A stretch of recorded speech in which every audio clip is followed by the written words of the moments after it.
Audible? I am audible signal आ रहा है? तो खूब ध्यान से देखिए, मैं दो बातें इस छोटे से शॉर्ट पीरियड में पढ़ाऊंगा, दो बातें इस छोटे से शॉर्ट वीडियो में दूंगा। एक बात मैं आपको बताऊंगा कि क्या कहते हैं कि सेल्फ इंडक्शन क्या होता है। दूसरी बात मैं आपको बताऊंगा म्यूचुअल इंडक्शन क्या होता है। सेल्फ इंडक्शन बताऊंगा, एक बार ध्यान से देखिए, सेल्फ इंडक्शन बताऊंगा, ठीक है ना। Self induction and self inductance, ये दोनों बात बताऊंगा। सेल्फ इंडक्शन क्या होता है, सेल्फ इंडक्टेंस क्या होता है, ठीक है ना। उसके बाद मैं आपको बताऊंगा self induction of a long solenoid. Self induction of a long solenoid, एक लंबा सोलेनॉइड है, उसका सेल्फ इंडक्शन क्या होगा, ऑफ अ लॉन्ग सोलेनॉइड, ठीक है ना। पहली बात आपको बताऊंगा self induction and self inductance. दूसरी बात बताऊंगा self induction of a long solenoid. देखिए बहुत सवाल बनते हैं आपके, ध्यान से देखिए। तीसरी बात आपको बताऊंगा mutual induction and mutual inductance, ठीक है ना। Mutual induction and mutual inductance, ये तीसरी बात बताऊंगा। फिर चौथी बात बताऊंगा mutual induction of two coaxial solenoids. अगर दो कोएक्सियल सोलेनॉइड है, मान लीजिए एक सोलेनॉइड ऐसे इधर देखिए, गौर से देखिए, और दूसरा इसके ऊपर ऐसे रखा है, तो ये ऐसे सोलेनॉइड को कोएक्सियल कहते हैं, यानी कि जिनकी एक्सिस, ध्यान से देखिए, जिनकी एक्सिस सेम हो। तो इन दो सोलेनॉइड का क्या होगा, म्यूचुअल इंडक्शन क्या होगा, mutual induction of two coaxial solenoid, ये बताऊंगा, ठीक है ना। उसके बाद दो कॉइल्स हैं, दो कंसेंट्रिक कॉइल्स हैं, एक का रेडियस ए है और दूसरे का रेडियस बी है, तो इन दोनों का म्यूचुअल इंडक्शन क्या होगा, ये बताऊंगा, ठीक है ना। ठीक, ये 4-5 बात मैं बता दूं, फिर वीडियो कट कर दीजिएगा और फिर नेक्स्ट वीडियो बनेगा, ठीक है ना। सबसे पहले सेल्फ इंडक्शन के बारे में सुनिए और समझिए। सेल्फ इंडक्शन क्या होती है? सेल्फ इंडक्शन वो प्रॉपर्टी होती है, इसको इनर्शिया ऑफ इलेक्ट्रिसिटी भी कहते हैं। सेल्फ इंडक्शन पे गौर कीजिए, इसको इनर्शिया ऑफ रेजिस्टिविटी भी कहते हैं। वो इनहेरेंट प्रॉपर्टी किसी कॉइल की, जिसकी वजह से वो अपने अंदर होने वाले किसी भी प्रकार के करंट के ग्रोथ और करंट के डिके का विरोध करती है। बात समझिए, किसी कॉइल में जब करंट ग्रो करता है तो भी विरोध करती है, और करंट डिके करता है तो भी विरोध करती है, यानी स्टेटस को मेंटेन करने का प्रयास करती है। जितनी करंट फ्लो कर रही है उतनी ही फ्लो करती रहे, ठीक है ना, यानी स्टेटस को मेंटेन रहे, इस बात का प्रयास जो इनहेरेंट प्रॉपर्टी किसी कॉइल की करती है, उसी को सेल्फ इंडक्शन कहते हैं। This is also called as inertia of electricity. बात समझ में आ रही है? यस, ठीक है ना। अब आप देखिए कि किसी भी कॉइल में जो फ्लक्स है, वो किस बात पर डिपेंड करेगा, कि उसके अंदर कितनी करंट फ्लो कर रही है, ठीक है ना। किसी भी कॉइल में जो फ्लक्स है वो इस बात पर डिपेंड करेगा कि उसके अंदर कितनी करंट फ्लो कर रही है, ठीक है ना। तो flux is directly proportional to the current flowing in the coil. तो इसी साइन ऑफ प्रोपोर्शनलिटी को हटाएंगे तो flux is equal to Li आएगा, और इसी को mutual self inductance of a coil कहते हैं। यस सर, इसी को क्या कहते हैं, self inductance of a coil. इसकी यूनिट हेनरी होती है, वो सब देख लीजिएगा, हेनरी वो सब देख लीजिएगा, और उसका डायमेंशन फॉर्मूला आप निकाल लीजिएगा, ठीक है ना। ये कांस्टेंट होता है, वो किसी कॉइल का कांस्टेंट होता है। Self inductance of a coil किसी कॉइल का कांस्टेंट होता है, ठीक है ना। उसकी केवल ज्योमेट्री पे डिपेंड करता है, इस पे डिपेंड नहीं करता कि उसमें करंट कितनी फ्लो कर रही है।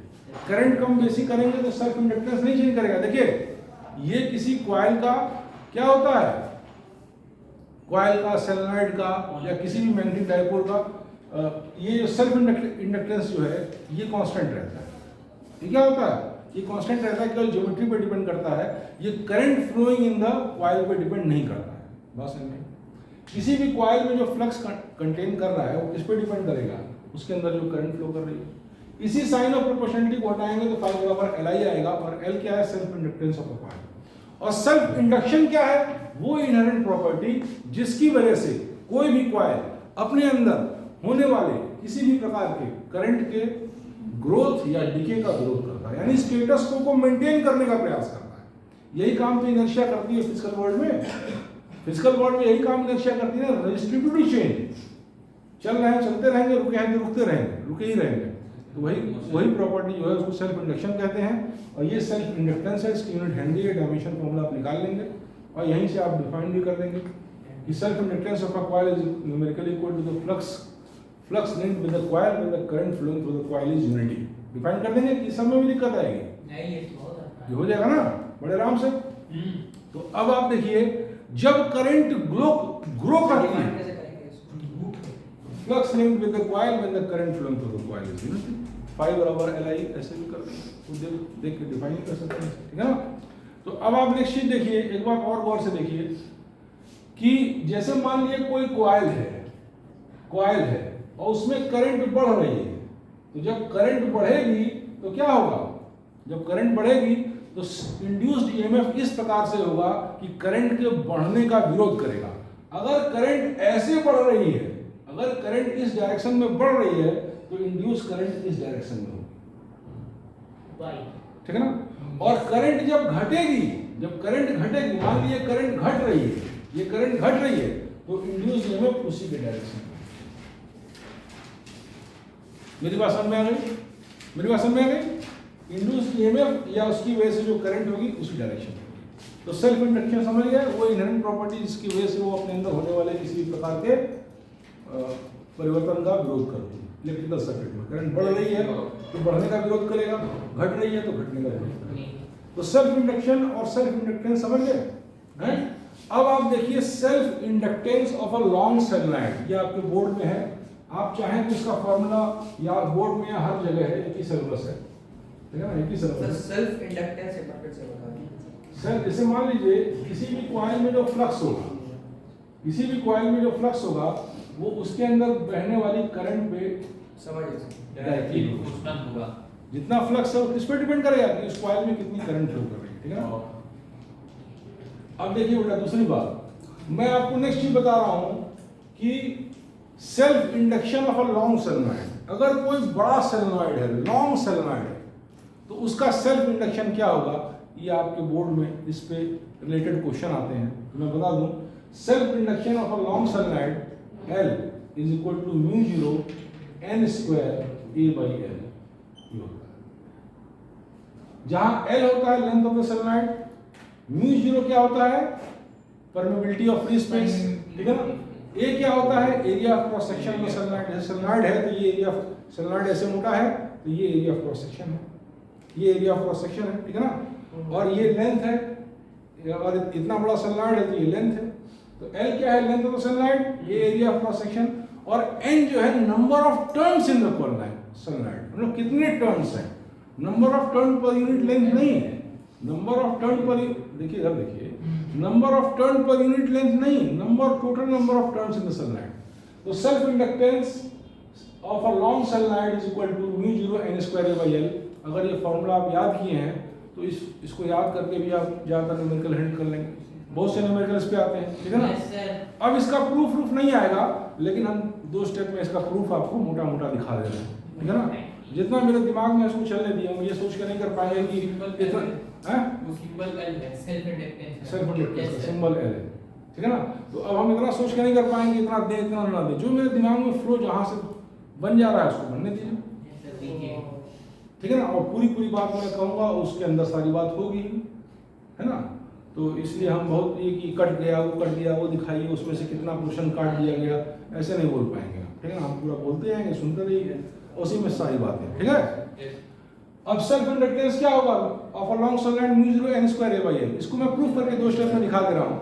जैसे एक लॉन्ग सोलेनॉइड है तो मैग्नेटिक फील्ड क्या होती है, म्यू 0 Ni, जहां I क्या होती है, number of turns per unit length, और I क्या होती है, current flowing in the solenoid. और ये मैग्नेटिक फील्ड कहां होती है, एक्सिस पर। ये magnetic field mu 0 Ni long solenoid कहां होती है, एक्सिस पर, बीचों बीच किसी पॉइंट पर। अगर एक लंबा सोलेनॉइड है तो उसकी एक्सिस पर बीचों बीच किसी पॉइंट पे मैग्नेटिक फील्ड इंटेंसिटी होती है। ये प्रूफ करके हम प्रीवियस चैप्टर में आपको दिखा चुके हैं बेटा। Yes sir. तो अब देखिए B equal to mu 0 Ni, magnetic field हो गई। तो अब आप देखिए फ्लक्स कितना होगा, एक कॉइल में कितना फ्लक्स होगा। अगर ये मैग्नेटिक फील्ड है तो एक कॉइल में कितना फ्लक्स होगा, ये फाई होगा बी इंटू ए।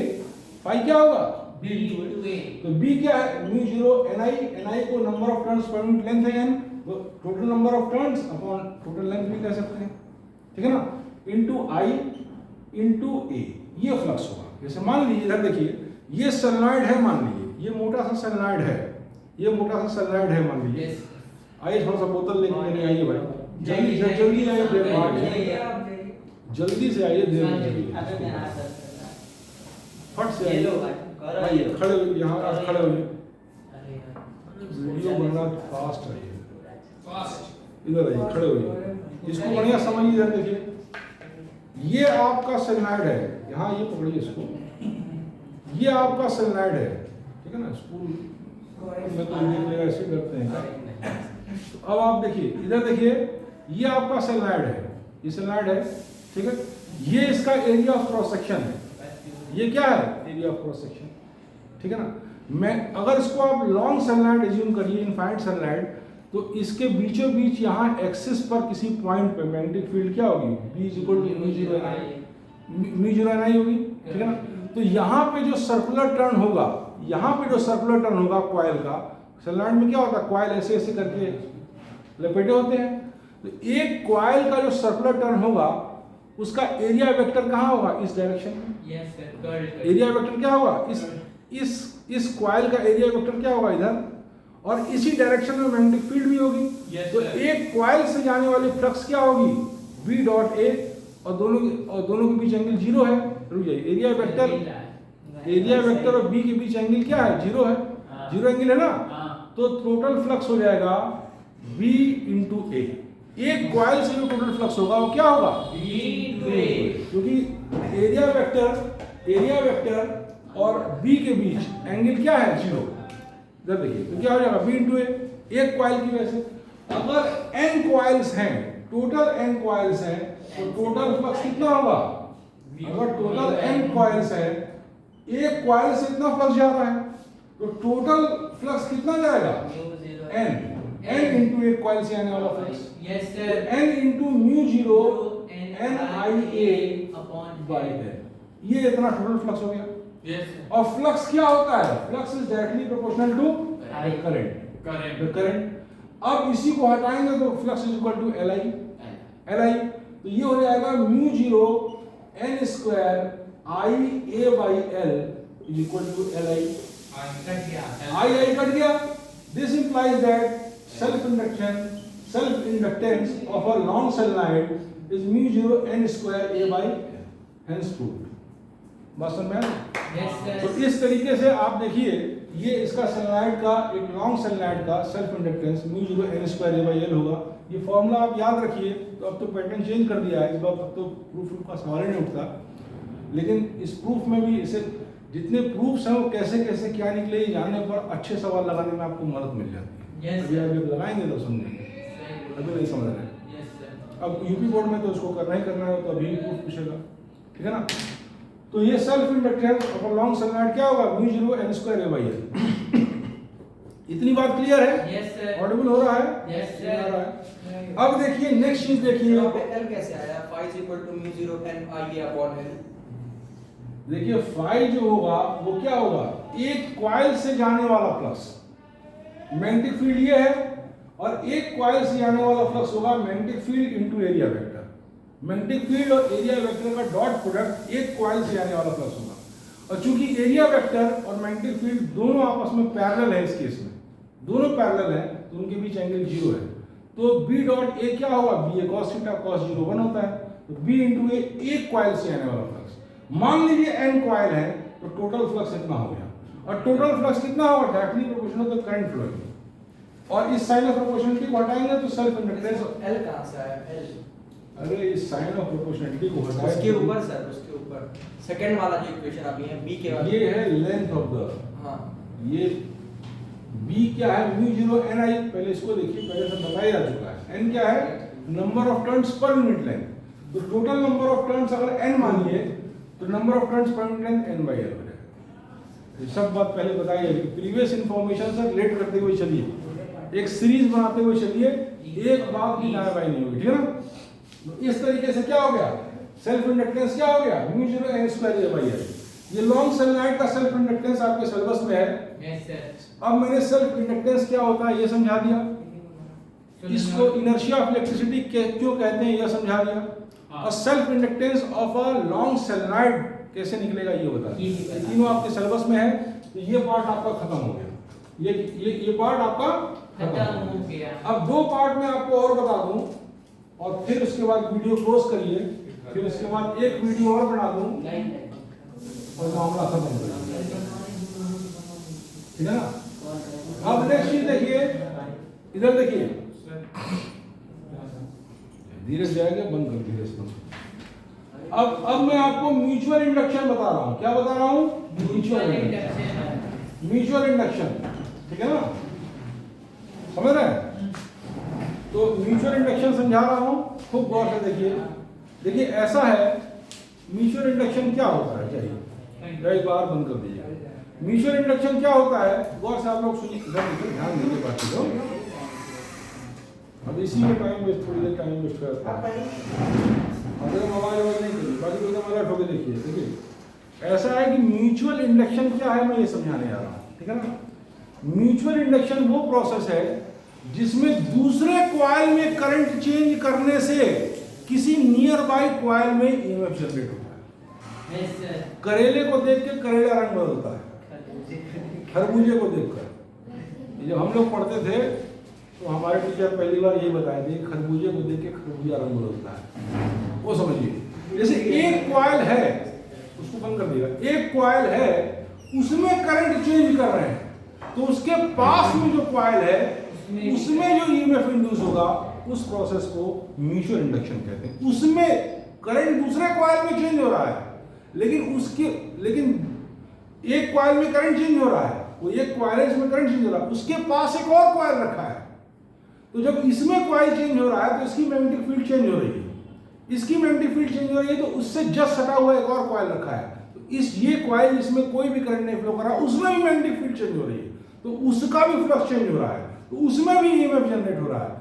इस प्रोसेस को म्यूचुअल इंडक्शन कहते हैं, ठीक है ना। जैसे मान लीजिए कि कोई पढ़ने लगा बहुत कायदे से आपके मित्रों में 10, 12, 15 घंटे, और लगा नीट की तैयारी करते हैं, पता लगा पूरे ग्रुप को चूस लग गया, हम भी करेंगे, वो ऐसे सवाल लगा रहा है, ठीक है ना। ये म्यूचुअल इंडक्शन दूसरे को देखकर, ठीक है ना, बात समझ में आई। इसीलिए कहा जाता है कि जो आपकी ग्रुप है वो बहुत अच्छा होना चाहिए, ठीक है ना।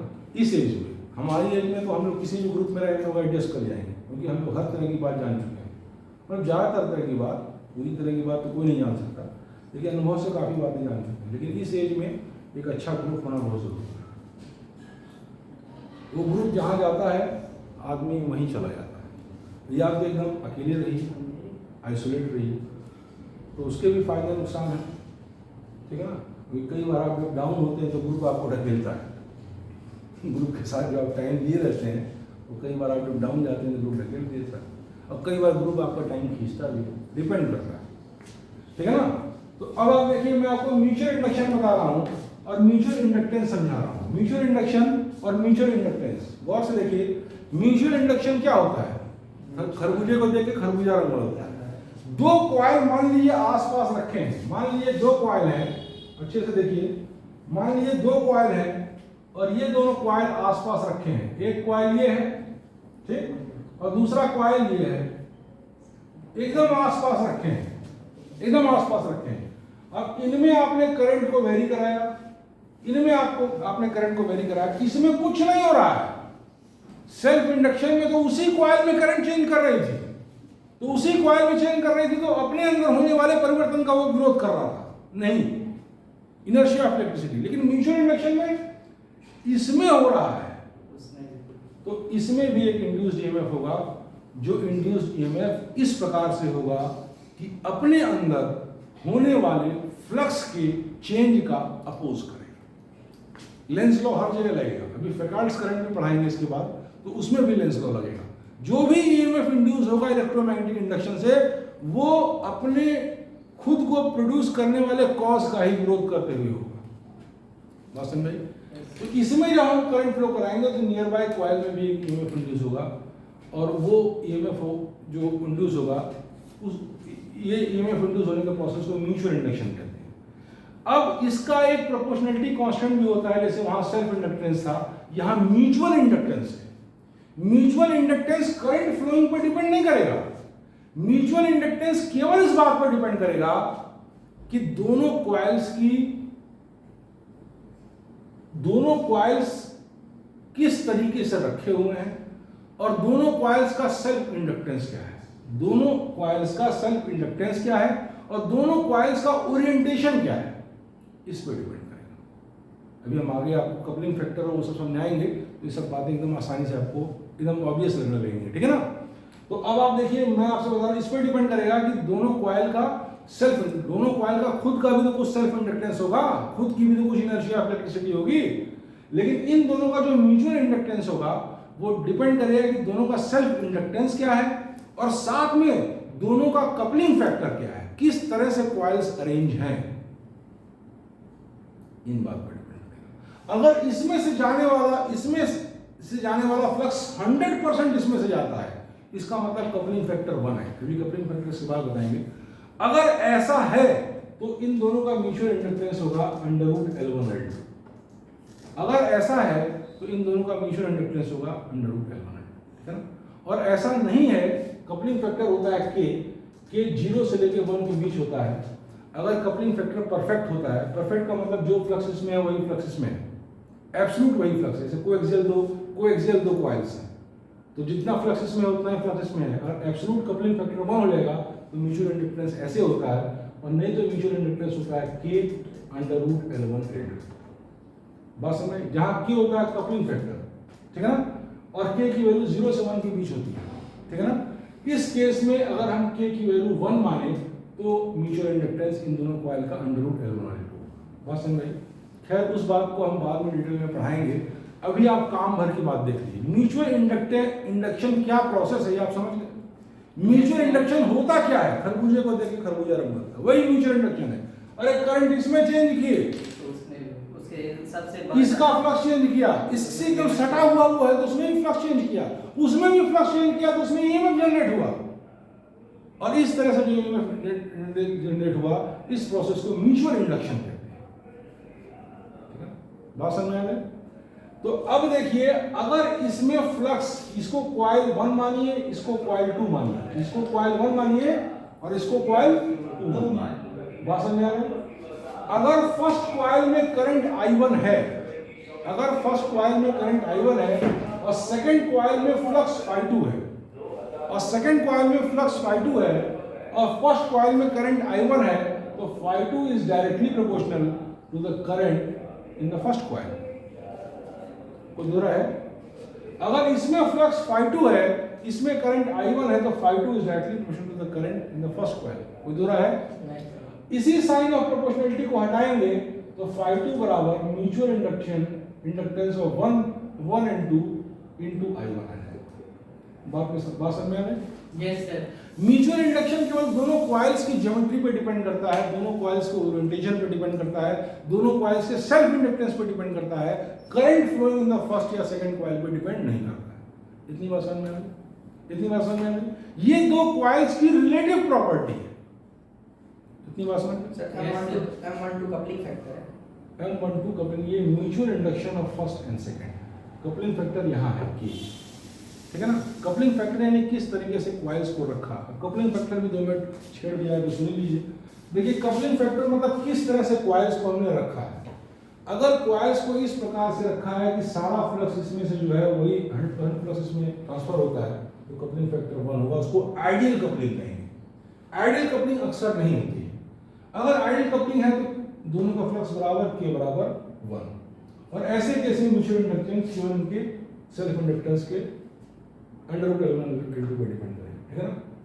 अब देखिए नेक्स्ट चीज देखिए, अगर मान लीजिए ऐसे रखा हुआ है, अगर एक कॉइल ऐसे है और एक कॉइल ऐसे है, तो इस केस में कपलिंग फैक्टर 0 है, इसका फ्लक्स इसमें ट्रांसफर नहीं हो रहा है, ठीक है ना। तो 0 होगा तो वो पूरी इक्वेशन 0 हो जाएगी। हम आपको कंडीशंस बता रहे हैं। कपलिंग फैक्टर सिर्फ वो चीज है जो ये बताता है कि दो कॉइल्स के बीच अगर एक में फ्लक्स ∅1 है दूसरे में फ्लक्स ∅2 है, दोनों का फ्लक्स अगर बराबर है तो कपलिंग फैक्टर 1 है, इसको आइडियल कपलिंग लेंगे।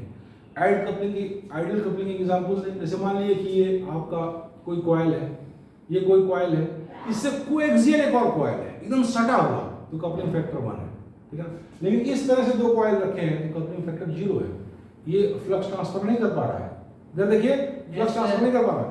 और इस तरह से दो कॉइल रखे हैं, इधर देखिए इस तरीके से दो कॉइल रखे हैं तो कपलिंग फैक्टर ना 0 है और ना 1 है, अगर इसके बीच गैप ज़्यादा है। जैसे जैसे गैप बढ़ाएंगे कपलिंग फैक्टर घटता जाएगा, गैप कम करेंगे कपलिंग फैक्टर बढ़ता जाएगा। बात समझ तो उसकी मैक्सिमम वैल्यू 1 होगी। 1 का मतलब है कि जो फ्लक्स इसमें है वही फ्लक्स इसमें है, ठीक है ना। तो दो कॉइल्स को उसको आइडियल कपलिंग कहते हैं, ठीक है ना। और नॉर्मली कपलिंग फैक्टर की वैल्यू 0 से 1 के बीच होती है। इस तरह से रखे हैं तो क्या होगा, ये देखिए कपलिंग फैक्टर 0 और 1 के बीच में। डिस्टेंस बढ़ाएंगे तो कपलिंग फैक्टर घट जाएगा, डिस्टेंस कम करेंगे कपलिंग फैक्टर बढ़ जाएगा, 0 से 1 के बीच चेंज करेगा, है ना। ऐसे रखे हैं दो कॉइल तो कपलिंग फैक्टर 0 है, इसका फ्लक्स इसमें ट्रांसफर ही नहीं होगा। ओरिएंटेशन पर डिपेंड करता है, दोनों के सेल्फ इंडक्टेंस पर डिपेंड करता है, ठीक है ना। अभी सवाल लगाएंगे तो जमीन में हलवा लगेगी, एकदम हलवा लगेगी। इलेक्ट्रिक मैग्नेटिक इंडक्शन को समझना ही इंपॉर्टेंट है। एक बार विजन क्लियर हो गया तो सवाल फट फट लगेंगे, और नहीं क्लियर हुआ तो फिर हमेशा आपको 2-4-5 सवाल रट के, जैसे आमतौर पर लोग करते हैं 2-4-10 सवाल तैयार कर लिए, एग्जाम में वैसा ही आया कर दिए, और एकदम आपको पता होगा कि ऐसा होता है तो वैसा होता है, तो सवाल लगाने में आपको सुविधा होगी, बहुत सुविधा होगी, ठीक है ना। अब आप देखिए नेक्स्ट मैं आपको बता रहा हूँ, नेक्स्ट सुनिए, ये मैंने आपको म्यूचुअल इंडक्टेंस बता दिया। क्या बता दिया? Mutual inductance. गौर से देखिए, अगर दो कॉइल आस-पास रखे हैं, मैं पहले बता चुका हूं कि अगर दूसरे वाले एक कॉइल यहां रखा है, इसको मानिए कॉइल 2, एक कॉइल यहां रखा है, इसको मानिए कॉइल 1, इसमें मान लीजिए I1 करंट फ्लो कर रही है और इसमें फ्लक्स ∅2 है, तो ∅2 is directly proportional to I2। This implies that ∅2 is equal to mutual inductance of 1 and 2 into I2। जो म्यूचुअल इंडक्टेंस ऑफ 1 and 2 होगा वही म्यूचुअल इंडक्टेंस ऑफ 2 and 1 होगा। मतलब दो कॉइल्स की रिलेटिव प्रॉपर्टी, दो कॉइल्स की रिलेटिव प्रॉपर्टी। तो इसको यहां से डिफाइन भी कर सकते हैं, आप ये देखिए। अब इसको आप क्या करिए, इसको आप डिफाइन भी कर सकते हैं, mutual inductance of the two coil is the ratio of the flux in the one coil with the current flowing in the other coil, या flux in the secondary coil, इसको प्राइमरी कहते हैं। Coil 1 जिसमें current flow करते हैं इसको primary कहते हैं, ठीक है ना। और जो खरबूजा रंग बदलता है इसको देखकर उसको सेकेंडरी कहते हैं। तो म्यूचुअल इंडक्टेंस को ऐसे भी डिफाइन कर सकते हैं, flux in the secondary coil when the current flowing in the coil is primary coil is relative, ऐसे भी डिफाइन कर सकते हैं। बात समझ में आ गई? अब क्या 28? बस इतना खत्म कर दें 2-3 मिनट में, मान लीजिए 4 मिनट ज़्यादा ही चला जाएगा, एक बात हो जाए। अब नेक्स्ट चीज देखिए, आप गौर से देखिए, इसको डिफरेंशिएट कर दिए दोनों ओर से, डिफरेंशिएट कर दिए, तो d∅2/dt is equal to mutual induction of first and second di2/dt, di1/dt, ये I1 है, di1/dt, और d∅2/dt क्या होगा? Induced EMF in the secondary coil, यही ना होगा। d∅2/dt क्या होगा? हाँ, E बराबर माइनस d∅2/dt, तो d∅2/dt क्या होगा? माइनस E हो जाएगा। Minus E is equal to mutual induction of the two coils और di1/dt। This implies that E is equal to minus m di/dt। ये बहुत इंपॉर्टेंट रिजल्ट है और इससे आपके बहुत सवाल लगेंगे। बहुत जगह बहुत से टीचर्स बस ये 2-4 फार्मूला बता देंगे और आप उसको लगाइए, सारे सवाल लग जाते हैं। अरे सेट फार्मूले पे आता बोर्ड में, इतना आपको एक बात को समझने की जरूरत नहीं है। आपको E बराबर माइनस m di/dt, ठीक है ना। और उसी तरीके से E बराबर माइनस l di/dt भी होता है, ये भी आप निकाल लेंगे। E बराबर माइनस l di/dt, अरे phi बराबर li बताए थे, तो d∅/dt क्या होगा? d∅/dt बराबर l di/dt, ऐसे कर देंगे। और D phi by D T क्या होगा माइनस ई, तो ई बराबर minus L D I by D T. इससे भी आपके बहुत से सवाल बनेंगे, यस सर। बहुत से सवाल। तो सेल्फ इंडक्टेंस को यहां से भी डिफाइन कर सकते हैं। Self inductance is numerically equal to the EMF induced in the primary to the EMF induced in the coil when the current when the rate of flow of current in the coil is unity। किसी coil self inductance को ऐसे भी यहां से भी define कर देंगे। अरे खुद से कुछ अपना भी किडनी लगा लीजिए, कुछ चीजें ऐसे से रट के ही जाएंगे। थोड़ा सा अपना भी किडनी लगा लीजिए, किडनी दिया भगवान किस लिए दिया, इसीलिए इस्तेमाल करिए। Self inductance of a coil is numerically equal to the EMF induced in the coil when the rate of change of current in the coil is unity। Define हो गया, डिफाइन हो गया। Yes sir. एक बार यहां से इसको define कर दिया और इससे आपके बहुत सवाल लगेंगे। तो mutual induction and mutual inductance, मेरे ख्याल से ये दो बातें आप लोगों को बढ़िया से समझ में आ गई, एकदम बढ़िया समझ में आ गई, एकदम क्रिस्टल क्लियर है, विचार एकदम साफ है। धीरे धीरे चलिए, ठीक है। जो पुराना लॉस हो गया अब उसको सर पीटने से नहीं होगा, जो हो गया अब से हम साफ साफ चलते हैं और फिर आपको रिवीजन का मौका मिलेगा। कम से कम सेकेंड ईयर में आप सेकेंड ईयर का फिजिक्स केमिस्ट्री में बढ़िया से तैयार करेंगे, यस एकदम टिप्स पे आ जाए। उसके बाद आप एक साल लेंगे तब उम्मीद करिए, ये मत सोचिए कि ये जाएगा तो वो तो कुछ नहीं हो पाएगा, ठीक है ना।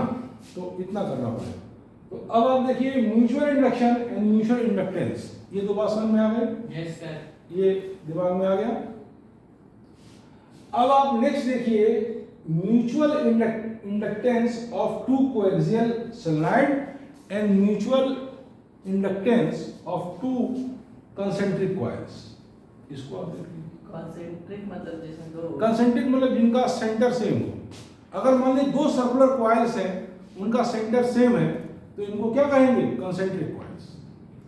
अगर दो कंसेंट्रिक कॉइल हैं N1 N2 टर्न के, तो उनके बीच म्यूचुअल इंडक्टेंस क्या होगा। हाँ, म्यूचुअल इंडक्टेंस की यूनिट हेनरी है, ये तो बात छोटी मोटी क्लियर ही है, इसमें तो कोई बड़ी बात है नहीं, डायमेंशन फॉर्मूला निकाल लेंगे। तो इसका क्या म्यूचुअल इंडक्टेंस होगा। और दो कोएक्सियल सोलेनॉइड्स हैं, यानी ऐसे सोलेनॉइड जिनकी एक्सिस सेम हो, उनका म्यूचुअल इंडक्टेंस क्या होगा, ये मैं निकाल के दिखा दे रहा हूँ और साथ में ये मैं बता दे रहा हूँ और वीडियो क्लोज कर रहा हूँ। बात समझ में आ गई, बात समझ में आ गई। अब मैं इसको मिटा रहा हूँ और बढ़िया से देखिए, खूब ध्यान से देखिए।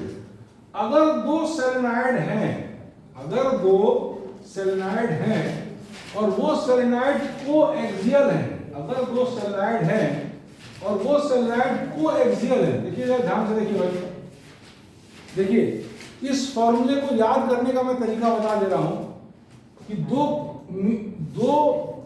दो कोएक्सियल सोलेनॉइड का म्यूचुअल इंडक्शन M(S1S2) क्या होगा, क्या होगा, μ0 N1 N2 A/L। Self inductance क्या आया था, μ0 N² A/L। तो उसको याद करने का तरीका प्रूफ करके दिखा दे रहे हैं, इसको याद करने का तरीका बता रहे हैं कैसे आप फॉर्मूला याद रहेगा आपके दिमाग में। तो सेल्फ इंडक्टेंस क्या था, μ0 N² A/L। वहां एक ही सोलेनॉइड था और यहाँ N² की जगह N1 N2 कर दिया, यानी number of turns in first solenoid and number of turns in second solenoid. और यहाँ जो एरिया होगी वो सेकंड सोलेनॉइड की एरिया होगी। भाई एरिया भी तो दो होगी, फर्स्ट सोलेनॉइड की सेकंड सोलेनॉइड की, लेकिन इस फॉर्मूले में जो एरिया होगी वो सेकंड सोलेनॉइड की एरिया होगी, ठीक है ना। और लेंथ जो होगा वो सेकंड सोलेनॉइड का। फर्स्ट देखिए हम बताएं, दो कोएक्सियल का निकालते हैं तो एक सोलेनॉइड को मानते हैं इनफाइनाइट लेंथ का है, एक इनफाइनाइट लेंथ का है, उसके ऊपर एक फाइनाइट लेंथ का सोलेनॉइड उसके कोएक्सियल रखा हुआ है। अब इन दोनों का म्यूचुअल इंडक्शन हम इंडक्टेंस हम डिराइव करते हैं। तो डिराइव करने के बाद यही फॉर्मूला आता है, लेकिन इसमें डाउट ये है कि वहां आया था μ0 N² A/L, क्योंकि एक ही सोलेनॉइड था, एक ही नंबर ऑफ टर्न्स। इसमें N² की जगह N1 N2, यानी दो सोलेनॉइड दो नंबर ऑफ टर्न्स। एरिया की जगह आप पुट कर देंगे तो ऊपर से एक तो इनफाइनाइट लेंथ का सोलेनॉइड है, हाँ जो फाइनाइट वाला ऊपर से लगा देंगे कोएक्सियल, उसकी एरिया और उसका लेंथ वो दिया रहेगा न्यूमेरिकल में, फट से मार दीजिए। तो इतनी बात जान के भी आप सवाल लगा लेंगे, लेकिन मैं थोड़ा सा आपको इसका प्रूफ दे दूं और आप 2-3 स्टेप में और फिर वीडियो क्लोज कर दीजिए, फिर सोचेंगे, है ना। एक बात और मैं आपको इसके साथ ही बता दे रहा हूं कि मान लीजिए दो कॉइल्स हैं, मान लीजिए दो कंसेंट्रिक कॉइल्स हैं, एक का रेडियस ए है, दूसरे का रेडियस बी है, तो इनका म्यूचुअल इंडक्टेंस क्या होगा, ये भी आपके सिलेबस में है, ये कंपटीशन में इसमें आते हैं लेकिन बोर्ड में भी आते हैं। इसका म्यूचुअल इंडक्टेंस होगा, देखिए वहीं से याद करिए, इसका म्यूचुअल इंडक्टेंस होगा म्यू जीरो, इसको आप थोड़ा सा चेक कर लीजिएगा, बहुत हमको इस समय ठीक से याद नहीं पड़ रहा है। ये म्यू जीरो n1 n2, जहां पे mu zero permittivity of free space, n1 n2 दोनों कंसेंट्रिक सेलेनाइड्स के नंबर ऑफ टर्न्स, ठीक है ना। और उसके बाद एरिया मेरे ख्याल से इसकी एरिया है पाई ए स्क्वायर, आप थोड़ा सा चेक कर लिया किताब से, मैं 99% श्योर हूं लेकिन एक बार किताब से चेक कर लीजिएगा।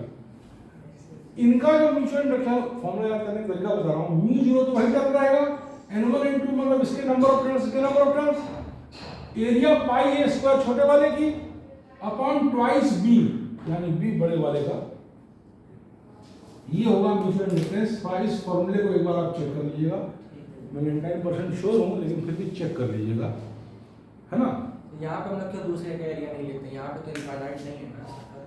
अब नहीं लेते हैं, हमको नहीं पता है, और इसको हम इस समय डिराइव भी नहीं कर पाएंगे, ये ऐसे है ना, इसको याद करिए, पुट करिएगा, आ जाएगा।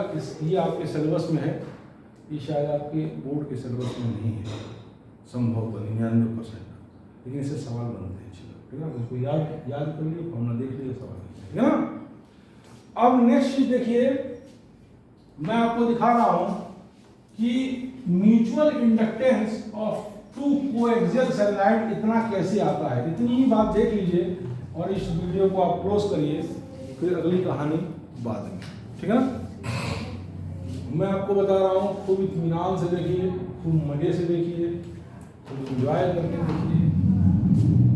इंजॉय करने का मतलब क्या है, इसको समझ के देखिए, ठीक है ना। तो अब आप देखिए, मैं आपको बता रहा हूं, एक लॉन्ग सेलेनाइड मानिए, एक लॉन्ग सेलेनाइड मानिए, खूब लंबा सेलेनाइड, खूब लंबा selenide, plus infinity minus infinity, और ये सेलेनाइड ऐसे है, देखिए इसके ऊपर एक और सेलेनाइड मान लीजिए, इसके ऊपर एक और एल लेंथ का एक और सेलेनाइड मान लीजिए, ठीक। इस सेलेनाइड की भी कुछ एरिया होगी, कुछ एरिया होगी, यस सर, ठीक है ना। ऐसे ना मानिए, ऐसे ना मानिए, सुनिए, ऐसे ना मानिए, पहले ये सेलेनाइड मानिए और इसके ऊपर ये मानिए, पहले फाइनाइट उसके ऊपर इनफाइनाइट, क्योंकि तभी तो सारा का सारी एरिया मैग्नेटिक फील्ड में आएगी।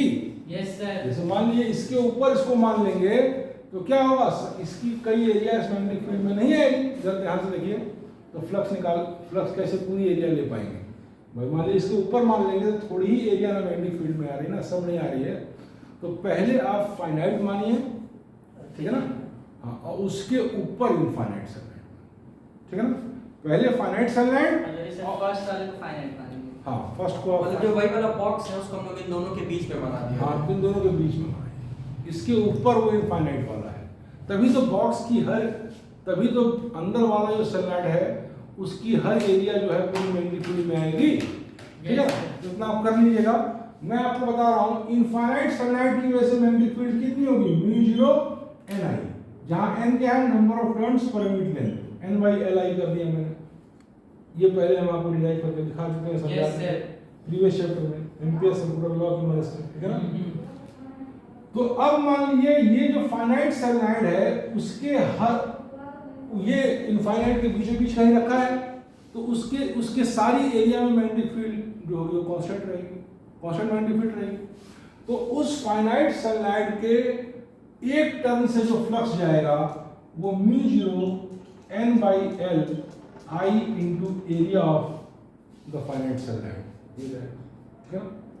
तो मान लीजिए कि नंबर ऑफ टर्न्स कितने हैं, मान लीजिए नंबर ऑफ टर्न्स इसमें कितने हैं, इसमें दो नंबर ऑफ टर्न्स होगा, तो पहले को आप मान लीजिए n1, तो n1 और total number of turns finite selenide के n2 मान लीजिए। यस सर, तो मैग्नेटिक फील्ड ऐसी हो जाएगी, ठीक है ना, फाइनाइट सैटेलाइट के हर